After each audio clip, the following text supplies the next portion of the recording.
The United States prison population is the largest on Earth. Currently, 1 in every 31 adults is either in jail, prison, probation, or on parole. That's a lot of people. There's a good chance that you know one of them.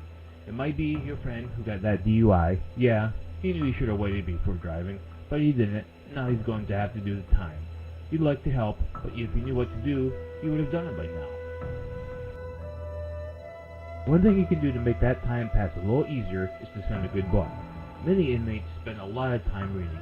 Even inmates in work release programs have long weekends where they can't leave the premises. And one of the best ways to deal with boredom in the blocks is to read a book.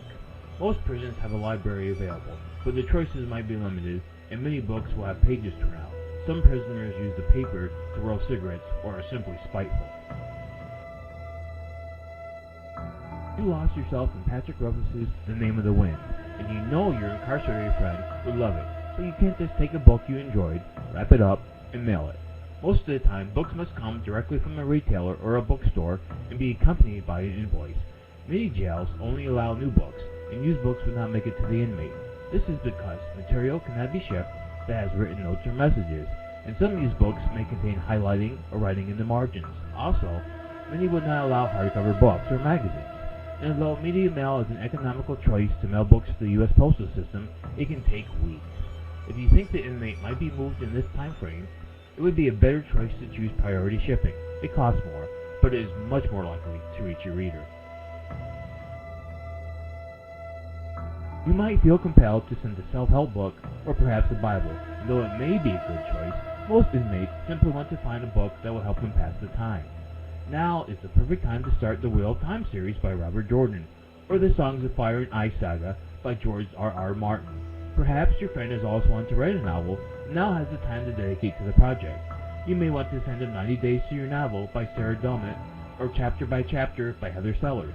Before you laugh at the idea of a prison inmate sitting down to write, check in with best-selling author Wally Lamb and the women of the York Correctional Institution in Connecticut. The book they created together, Couldn't Keep It to Myself, will floor you. Remember that the books you do mail will become the property of the prison. Most jails give the inmate the right to the book first, though the inmate cannot take the book with them when they leave prison. Prisons also limit the number of books an inmate can have in their cell at any one time. If there is a search for drugs or illegal contraband, they may take any books above the number allowed. When in doubt, call the prison the inmate will be staying at and get as much information as possible. The rearview mirror, red and blue lights are flashing. A siren is screaming.